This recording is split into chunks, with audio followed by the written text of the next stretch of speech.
दोस्तों, अगर आपको बीटेक इंजीनियरिंग की डिग्री करनी है और वो भी हरियाणा से करनी है तो एकमात्र ऑप्शन आपके लिए खुला हुआ है हरियाणा की स्टेट गवर्नमेंट की यूनिवर्सिटीज में एडमिशन लेने का। वो है via HSTES। HSTES is Haryana state technical education society, जिसके ऊपर ऑलरेडी मैंने बहुत कवर अप किया हुआ है एक्चुअली 2024 में। जहां पे क्या है, HSTES में रजिस्ट्रेशन करने के बाद आपको हरियाणा की जो टॉप यूनिवर्सिटीज है, जो गवर्नमेंट यूनिवर्सिटीज है, जहां पे इतनी ज्यादा फीस नहीं है, काफी रीजनेबल अफोर्डेबल फीस है बीटेक की, और आप जो है यहाँ पे एडमिशन लेके अपनी बीटेक की डिग्री यहाँ से ले सकते हो। ठीक है, इसमें इंक्लूडेड है हरियाणा की टॉप यूनिवर्सिटीज जैसे कि YMCA फरीदाबाद, फिर डी क्रस्ट मिर्थल, UITs अलग अलग हैं जैसे कि MDU, फिर कुरुक्षेत्र, अलग अलग यूनिवर्सिटीज यहाँ पे हैं। ठीक है, जो आपको बीटेक की डिग्री प्रोवाइड करते हैं, लेकिन वाया HSTES। अब इस वीडियो में दोस्तों मैं आपको HSTES के बारे में कंप्लीट डिटेल्स देने जा रहा हूँ कि कैसे आपको 2025 में ध्यान रखना पड़ेगा किन चीज़ों का HSTES में काउंसलिंग में रजिस्ट्रेशन करने के लिए, कैसे आप हरियाणा में बीटेक इंजीनियरिंग की सीट ले सकते हो, और HSTES से जुड़ी हुई सारी इंपॉर्टेंट डिस्कशन आज के इस वीडियो में करेंगे। तो चलिए दोस्तों, बिना किसी देरी के आज की इस वीडियो की शुरुआत करते हैं।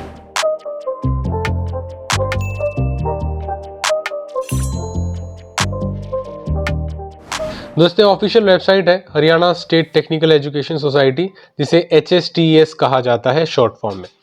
अब दोस्तों, जिसे पता है ऑलरेडी उनके लिए तो बहुत अच्छी बात है, लेकिन जिसे नहीं पता उससे बता दूं कि अगर आपको जो है JEE मेंस देते हो उसके बाद आप हरियाणा के किसी भी कॉलेज में पढ़ाई कर सकते हो, अपनी बीटेक की पढ़ाई कर सकते हो।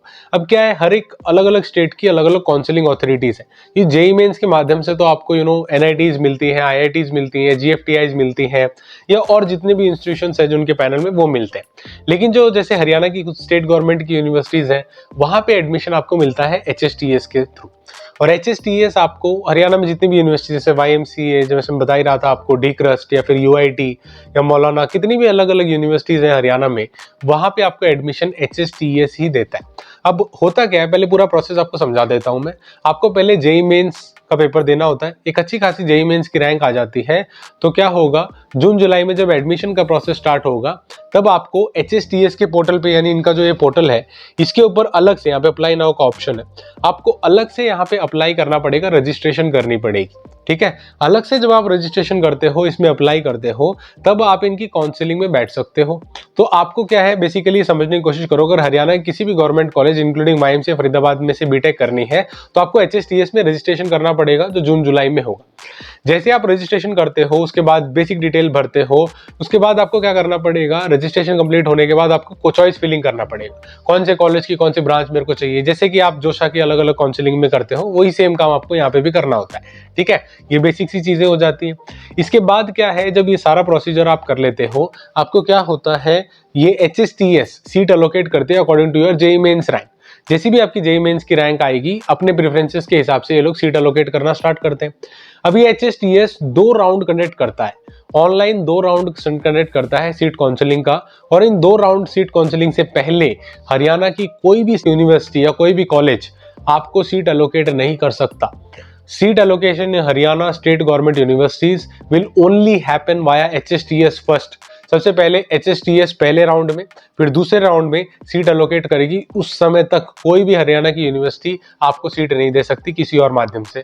तो पहली प्रेफरेंस HSTES से ही मिलती है। इसका मतलब अगर आपको टॉप कॉलेज की टॉप यूनिवर्सिटी भी चाहिए तो यहाँ पे टाइमली रजिस्ट्रेशन कर लेना, क्योंकि ये बड़ा इंपॉर्टेंट हो जाता है इनके दोनों राउंड। जब इनके 2 राउंड कंप्लीट हो जाते हैं तो ये बोलते हैं ठीक है, अब हम तीसरा चौथा वगैरह ये राउंड नहीं करना चाहते। हम बोलते हैं कि 2 राउंड के बाद जितनी भी सीटें बची हुई हैं, इंस्टीट्यूट अपने लेवल पे काउंसलिंग कर लो और उन सीट्स को फिलअप कर लो। तो इंस्टीट्यूट क्या करता है, फिर अपने लेवल पे काउंसलिंग कंडक्ट करवाता है और सीट को एलोकेट करता है। तो ये पूरा प्रोसीजर इसका चलता है। और जब इंस्टीट्यूट अपने लेवल पे काउंसलिंग कंडक्ट करवाता है, उसे बोला जाता है फिजिकल काउंसलिंग। ठीक है, कहाँ पे क्या हो रहा है, इंस्टीट्यूट अपने कॉलेज के कैंपस में बुला के सीट को एलोकेट कर रहा है ऑन टाइम पे। जितने भी स्टूडेंट्स वहां पे हैं, depending upon the requirement, depending upon the availability, उनको सीट एलोकेट कर रहा है। ठीक है, यही काम HSTES ऑनलाइन करता है। तो HSTES में टाइमली रजिस्ट्रेशन प्लीज कर लेना, it is very very important. अब 2025 के माध्यम से भी आपको मैं कुछ इंपॉर्टेंट चीजें बताता हूँ HSTES से जुड़ी हुई। अब दोस्तों, यहाँ पे देखो कि जो HSTES है under government department of higher education के अंडर में ये आता है। और आप देख सकते हो एडमिशन 2025 का यहाँ पे एक लिंक भी एक्टिव है, लेकिन ये बेसिकली पैम्पलेट आपको देता है डिप्लोमा एडमिशन 2025-26 के लिए। डिप्लोमा एडमिशन भी यहाँ पे होता है। इसका मतलब क्या है, बेसिकली आप जो है डिप्लोमा में एडमिशन लेना चाहते हैं, या अगर आप डिप्लोमा करते हैं लीड के थ्रू एंट्री लेना चाहते हैं, तो सभी सिचुएशन में this is the only one medium, HSTS से ही आपको काउंसलिंग अथॉरिटी है जो आपको सीट एलोकेट करने का काम करती है। बीटेक इंजीनियरिंग हरियाणा में सीट प्रोवाइड करती है, ठीक है, सिंपल। अब क्या है दोस्तों, यहाँ पे type of institution government 38 institution है, गवर्नमेंट एडेड 3 इंस्टीट्यूशन है, ये सारी इंफॉर्मेशन यहाँ पे दी हुई है। डिप्लोमा 3 साल का होता है, फार्मेसी में 2 साल का, डिप्लोमा लेटरल एंट्री में 2 साल में खत्म हो जाता है, वो सारी बातें यहाँ पे दी हुई है। Step taken for the better employment of the student, कितने MOU साइन हुए हैं, प्लेसमेंट सेल्स, गवर्नमेंट बॉडीज वगैरह, वो सारी बातें दी हुई हैं। कुछ मोटिवेशनल स्कीम्स भी यहाँ पे हैं। Tuition fee waiver for girl in government and government aided polytechnical, जितनी भी गवर्नमेंट और government aided polytechnical girl students वहाँ पे हैं, उनके लिए फी वेवर का भी ऑप्शन यहाँ पे रखा गया है। फिर tuition fee waiver for the student belonging to scheduled caste in payable as per the schema of government of India, ठीक है। तो शेड्यूल कास्ट के लिए भी ट्यूशन फी ऑफ दिया हुआ है। फिर bus pass, free transport facility to girl student. Haryana में अगर आप किसी यूनिवर्सिटी में पढ़ रहे हो दोस्तों, तो आपके लिए बता दूं, अगर आप गर्ल स्टूडेंट हो तो फ्री बस पास की सुविधा है, यानी हरियाणा रोडवेज की बसेस में आप फ्रीली ट्रैवल कर सकते हो एक जगह से दूसरी जगह। ये इसलिए किया गया है कि फाइनेंशियल बर्डन ना हो सके आपकी हायर एजुकेशन, और आप सीमलेसली अपनी पढ़ाई कर सको, ठीक है। यहाँ पे अपार्ट फ्रॉम दिस दोस्तों कुछ स्पेशल बेनिफिट है। तो एडमिशन टू द HGST, ये क्या है, हरियाणा गवर्नमेंट स्कूल टॉपर, जो हरियाणा की सरकारी स्कूलों में पढ़ा हुआ है और जो टॉपर है, जो टॉप मोस्ट पोजीशन वहां पे अपने गवर्नमेंट स्कूल में लेके आया है, उसे बेसिकली वो HGST का सर्टिफिकेट मिलता है, और उसके माध्यम से वो डायरेक्टली, अलग कोटा होता है, हरियाणा के टॉप यूनिवर्सिटीज में एडमिशन ले सकता है। बीटेक इंजीनियरिंग में भी ये अलग अलग ब्रांचेस में ये कोटा अवेलेबल है, ठीक है। यहाँ पे क्या है दोस्तों, waiver for the tuition fees student of economical weaker section के लिए वे ऑफ TFW जिसे बोला जाता है। स्कॉलरशिप 50,000 की for every girl student and disable student under Pragati Saksham scholarship scheme, जो AICT है। AICT की उसकी स्कॉलरशिप्स हैं जिसके थ्रू आपको स्कॉलरशिप मिलती है, जिसके बारे में अक्सर मैं डिटेल में बताता ही रहता हूँ। AICT की अलग अलग स्कॉलरशिप आपको बताता रहता हूँ मैं, ठीक है। अब ऑनलाइन एडमिशन हो रहा है, बेसिकली आपको क्या है, सेंट्रलाइज्ड काउंसलिंग। सेंट्रलाइज्ड काउंसलिंग का मतलब क्या है, जो HSTS Haryana state technical education society क्या है, ये सभी यूनिवर्सिटी जितनी भी हरियाणा में है, बहुत सारी यूनिवर्सिटीज हैं इनके पैनल में, और वो क्या करते हैं, उन सभी में सीट एलोकेट करने का काम करते हैं, डिपेंडिंग अपॉन जितनी भी अवेलेबल सीट है और जितनी भी डिमांड आ रही है, तो वही पहले सीट एलोकेट करने का काम करते हैं, जैसे मैं आपको स्टार्टिंग में बता ही रहा था। तो मैं इनके ब्राउचर से आपको कुछ इंपॉर्टेंट चीजें बताता हूं दोस्तों, जिससे आपको हेल्प होगी और समझ में आएगा बेसिकली इनका पूरा प्रोसीजर एक्चुअली होता क्या है। जैसा मैं आपको ऑलरेडी बता चुका हूं पहले ही आपको, कि आपको अलग से इसके रजिस्ट्रेशन करना पड़ेगा। सेपरेट रजिस्ट्रेशन यहाँ पे मैंडेटरी है, और सेपरेट रजिस्ट्रेशन के लिए दोस्तों रजिस्ट्रेशन फीस है 1000 रुपीज जनरल कैंडिडेट के लिए, और 700 रुपीज सभी रिजर्व कैटेगरी के लिए, SC STD BC PH FF ESM और KM गर्ल्स, जो भी अलग अलग कैटेगरीज है उन सभी के लिए 700 यहाँ पे रिजर्व कैटेगरी के लिए फीस रखी गई। ये आपकी फीस जो है, ये एप्लीकेशन फीस है यहाँ पे काउंसलिंग में पार्ट लेने के लिए। ये फीस 100% रिफंडेबल नहीं होगी। This fees is non refundable, please take care of this, क्योंकि काफी सारे रिफंड को लेके भी सवाल आते हैं मुझे। प्लेलिस्ट में मैंने बहुत सारी वीडियोस डाली हुई हैं, जहाँ पे पिछले साल मैंने 2024 में जब कवरअप किया था अलग अलग यूनिवर्सिटीज को लेके, UIT कुरुक्षेत्र को लेके, YMC फरीदाबाद को लेके, DCRES मुरथल को लेके, तो बहुत सारे लोगों ने बहुत सारी क्यूरीज डाली थी, और वहाँ पे फीस रिफंड की भी एक बहुत इंपॉर्टेंट क्यूरी थी। तो आपकी जो फीस है वो एक स्टिपुलेटेड क्राइटेरिया से रिफंड होती है, लेकिन कंप्लीटली डेफिनेटली वो रिफंड नहीं हो सकती, इंक्लूडिंग दिस। यहाँ पे जो रैंक है वो आपकी काउंसलिंग के लिए JEE मेंस की रैंक ही कंसिडर होगी। 2024 के लिए लिखा हुआ है कि 2024 का ब्राउचर है ये, 2025 का भी आया नहीं है, आएगा तो वो भी मैं आपको डेफिनेटली दिखाऊंगा। JEE मेंस 2025 के ही आपकी रैंक कंसिडर होगी 2025 के एडमिशंस के लिए, ठीक है, और कोई भी यहाँ पे क्राइटेरिया नहीं है। प्रोविजनल एडमिशन स्लिप, अब होता क्या है दोस्तों, आप प्रोसीजर समझो। HSTS के पोर्टल पे आते हो, जो मैंने पोर्टल दिखाया वहाँ पे लॉग इन करते हो, फीस वगैरह पे करते हो, अपनी चॉइस भर देते हो, मुझे ये चॉइस चाहिए। फिर ये क्या करते हैं, सीट एलोकेट करने का काम स्टार्ट कर देते हैं जून जुलाई में, और अगस्त में भी इनफैक्ट चलता रहता है। तो क्या है, आपको सीट एलोकेट करने का प्रोसीजर वहाँ पे स्टार्ट हो गया। अब सीट एलोकेट जब आपको हो रही है तो आपको एक प्रोविजनल एडमिशन स्लिप मिल जाती है या सीट एलोकेशन स्लिप मिल जाती है। आप वो सीट एलोकेशन स्लिप ले जाके अपने एडमिशन ले सकते हो, अपनी फीस पे कर सकते हो, डॉक्यूमेंट वेरीफाई करा सकते हो कॉलेज में, और आपकी सीट कंफर्म हो जाती है। जैसे आप वहाँ पे सीट कंफर्म करोगे तो इनके पोर्टल से वो एक सीट सब्ट्रैक्ट हो जाती है। ये HSTS का प्रोसीजर है बेसिकली, कैसे चलता है।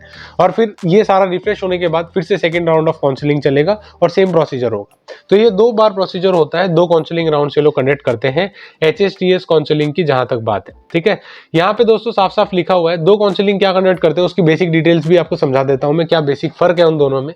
ठीक है, टू ऑनलाइन ऑफ कैंपस यानी ऑनलाइन माध्यम से बेसिकली इसको कंडक्ट करवाया जाता है, और 75% seat of the self finance institution only as follows. कैसे एलोकेट की जाएंगी सीट? फर्स्ट काउंसलिंग क्या होगा? Shall be done for all categories. कौन कौन सी category? ROHC category, HOGC category, HGST, SC STD, BCA BCB, ये सारी कैटेगरीज जितनी भी है सारी अलग अलग कैटेगरीज रहेंगी, प्लस FF जो फीमेल कैटेगरी है उसके लिए 25% हॉरिजॉन्टल फीमेल रिजर्वेशन भी रखी जाती है पहले वाले राउंड में। दूसरे काउंसलिंग में क्या होता है, ये लोग क्या करते हैं, ये कैटेगरीज है ROHC HOGC वैसे ही है, HGST वैसे ही है, तो अब SC ए कैटेगरी बना देते हैं डिप्राइव्ड SC और SC को मर्ज करके। ठीक है, और BC एक कैटेगरी बना देते हैं BC और BCB वाली कैटेगरी को मर्ज करके। ठीक है, ये बेसिकली प्रोसीजरल चेंज होता है सेकेंड राउंड में। और PH की ऐसी ही रहती है, फिर बाकी सारी चीजें ऐसी रहती है। 25% हॉरिजॉन्टल रिजर्वेशन FF की अभी भी रहती है। ठीक है, ये चीज यहाँ पे हो गई। तो ये बड़ी इंपॉर्टेंट होती है, क्योंकि जब आप काउंसलिंग का प्रोसीजर समझोगे तभी आपको समझ में आएगा कि कैसे सीट एलोकेट हो रही है। ठीक है, वरना कई लोगों को लगता है कि पता नहीं कैसे अनफेयर मीन से सीट एलोकेट हो रही है, उन्हें कोई भरोसा ही नहीं होता है इसमें। मिनिमम एलिजिबिलिटी की समझने की कोशिश करो। जैसे कि आप NITs में एडमिशन लेते हो 75% वहाँ पे मिनिमम रिक्वायरमेंट है आपकी, तो यहाँ पे आपको एटलीस्ट 45% मार्क्स आने चाहिए, और वो भी 40% हो जाता है अगर आप किसी रिजर्व्ड कैटेगरी से आते हैं तो। ठीक है, अगर आपके क्वालिफाइंग एग्जामिनेशन में 45% से ज्यादा मार्क्स आते हैं जनरल कैटेगरी से, तो डेफिनेटली आप यहाँ पे स्टेट गवर्नमेंट में यूनिवर्सिटीज में एडमिशन ले सकते हो, पढ़ सकते हो। ठीक है, HSTS काउंसलिंग में एनरोल हो सकते हो।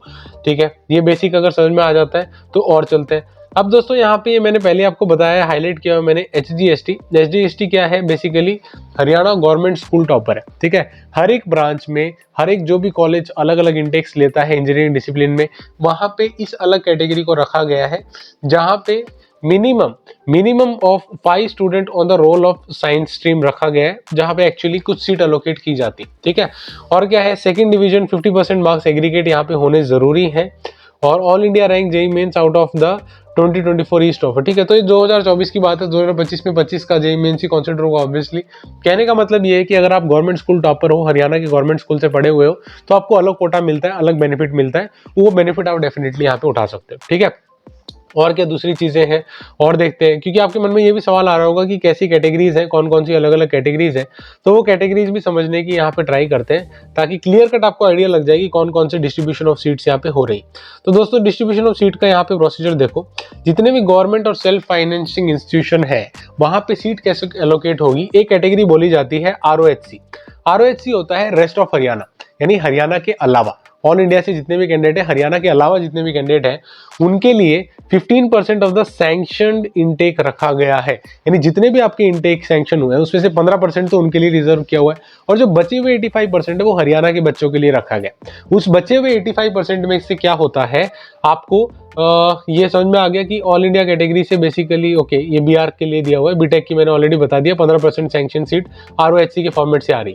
अब क्या है, जो बचे हुए स्टेट कोटा से 75% या 85%, तो बचे हुए स्टेट कोटा से 85% सीट बची हुई है, वहां पे क्या है, पहली कैटेगरी आती है HOGC, that is Haryana open general category. Haryana की ओपन जनरल कैटेगरी में 50% रिजर्व, यानी क्या है 100% जो सीट्स है, यानी 100 सीट होंगी तो उसमें से 15 सीटें तो अलग रिजर्व कर ली जाएंगी रेस्ट ऑफ हरियाणा, हरियाणा के बाहर वाले बच्चों के लिए, और 85 सीटें हरियाणा के बच्चों के लिए रिजर्व होंगी, जिन 85 में से 50% सीट आपकी ओपन कैटेगरी से होगी, हरियाणा की जो ओपन कैटेगरी से आते हैं, और बची 50% आपकी रिजर्व कैटेगरी से होंगी। उसमें क्या डिस्ट्रीब्यूशन है, जो शेड्यूल्ड कास्ट है उसकी 20% रिजर्वेशन दिया गया है। ठीक है, उसमें जो 50% यानी 20% का भी 10% किसके लिए हो जाएगा, SC के लिए, और बचे हुए 10% यानी basically 50% of the 20% that is 10%, वो आपका डिप्राइव्ड SC SC/DC से कहा जाता है उसके लिए।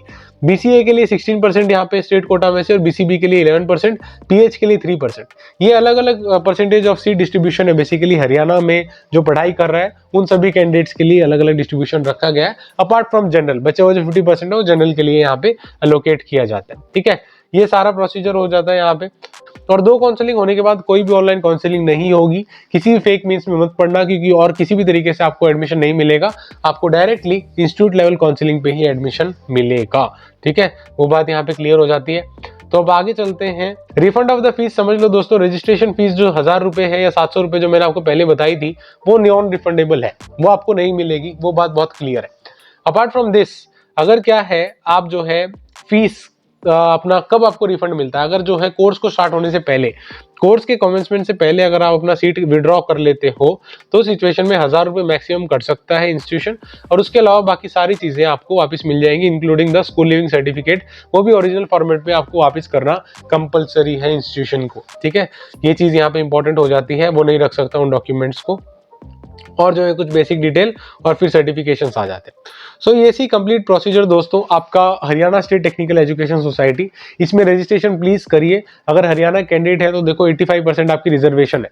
ठीक है, तो डेफिनेटली इसमें रजिस्ट्रेशन करो, आपके जेईई मेंस में कम रैंक है फिर भी अच्छे अच्छे कॉलेजेस में आपको एडमिशन मिल जाता है, तो प्लीज इसमें रजिस्ट्रेशन टाइमली करिए। इसके फर्स्ट और सेकंड ऑनलाइन राउंड को अटेंड करिए, काफी लोग उसे अटेंड नहीं करते, तो HSTS में उसे अटेंड करिए और 2025 में हो सके तो अच्छे से अच्छा कॉलेज लीजिए। ठीक है, तो ये था complete details about what was the basic registration fees और कैसे आपका पूरा प्रोसीजर होता है, कैसे आप ऑनलाइन आपको सीट मिलती है, कॉलेज मिलता है, फिर जाके आप फिजिकली रिपोर्ट करते हो, अपना सीट सुनिश्चित करते हो, और फिजिकल काउंसलिंग तो लेटर ऑन की स्टेजेस होती है। ठीक है, ये कंप्लीट प्रोसीजर होता है। आई होप चीजें काफी हद तक क्लियर कट मैंने इस वीडियो में बताने की कोशिश की है और काफी अच्छे तरीके से आपको सारी बातें यहाँ पे क्लियर कट समझ में भी आ गई। और किसी चीज के बारे में जानना चाहते हो दोस्तों, बीटेक हरियाणा में एडमिशन से जुड़ा हुआ है, तो कमेंट सेक्शन में कमेंट करके प्लीज बताइए, हम लोग कोशिश करेंगे हर एक कमेंट को पढ़ने की। और इसके अलावा दोस्तों अगर आप जानना चाहते हो कि फिजिकल काउंसलिंग कैसे होती है, कि मैंने बताया ऑनलाइन के बाद फिजिकल काउंसलिंग होती है और असली खेल तो वहीं पे शुरू होता है। ठीक है, तो फिजिकल काउंसलिंग का क्या प्रोसीजर है और कैसे वहां पे सीट एलोकेट होती है, इन सभी चीजों को दोस्तों ऑलरेडी हमने एक वीडियो में कवर किया हुआ है, जिसको देखने के लिए आप डायरेक्टली यहाँ पे क्लिक करके देख सकते हो। वीडियो देखने के लिए बहुत बहुत शुक्रिया दोस्तों, thank you so much for watching. जय हिंद, वंदे मातरम।